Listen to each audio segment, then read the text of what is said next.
تو پہلی چیز تھی غیبت کی تعریف کیا؟ غیبت کی تعریف، غیبت کی ایک تعریف تو یہی ہے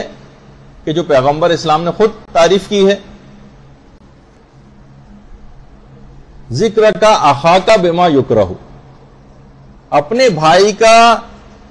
اس انداز سے ذکر کرنا یا ایسا اس طرح سے عیب بیان کرنا کہ جب وہ سنے تو رنجیدہ ہو جائے، وہ سنے تو رنجیدہ ہو جائے۔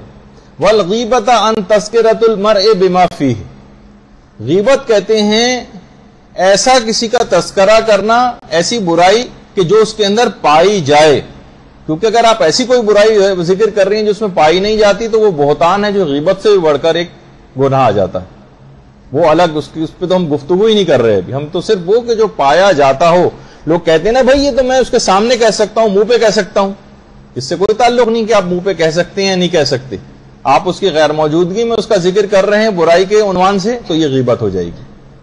آپ کہیں گے بھائی یہ تو اس میں پایا جاتا ہے، میں غلط بات تھوڑی کہہ رہا ہوں، تو جی ہاں، حق بات کو بتانے کا نام ہی غیبت ہے، کیونکہ اگر آپ غلط طور پر بیان کر رہے ہیں، اس کو جھوٹی بات اس سے منسوب کر رہے ہیں تو وہ بہتان، اور بہتان ہے وہ تو اس کا گناہ ہی بالکل الگ ہے جس پہ ہم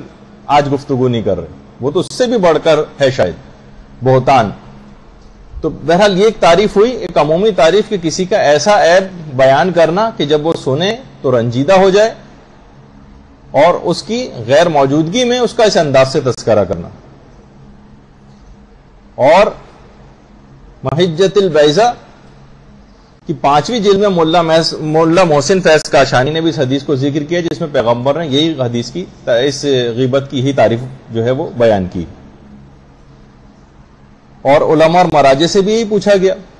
کہ حرام غیبت کی تعریف کیا ہے، تو وہاں سے یہی جواب آیا کہ وہ کہ چھپا ہوا عیب بیان کرنا جو اس میں پایا جاتا ہو، چاہے ہمارا مقصد اس کی تذلیل یا توہین کرنا ہو یا نہ ہو، اس سے فرق نہیں پڑتا کوئی، چاہے ہم اس کے مقام کو کم کرنا چاہ رہے ہوں یا نہیں کرنا چاہ رہے ہوں، دونوں صورتوں میں ایسی کوئی چیز بات اس کے متعلق بیان نہیں کی جا سکتی۔ وہ بھی آگے چل کر آئے گا، کچھ مستثنیات ہیں جو سبھی کو سب چیزیں پتا ہیں، تو پھر وہ غیبت کے عنوان سے ذکر نہیں ہوتا، پھر دیکھا جاتا ہے کہ اس بات کو بیان کرنے میں اس شخص کی توہین ہو رہی ہے یا نہیں ہو رہی۔ اگر توہین ہو رہی ہے تو توہین کا گناہ ملے گا، غیبت کا اس سلسلے میں گناہ نہیں ملتا۔ جو عیب سب میں آشکار ہو جاتا ہے اس کو ذکر کرنا، تو پھر غیبت کے عنوان سے نہیں ہوتا، توہین کے عنوان سے ڈسکس کیا جاتا ہے، جو ابھی آگے چل کر چیز آئے گی۔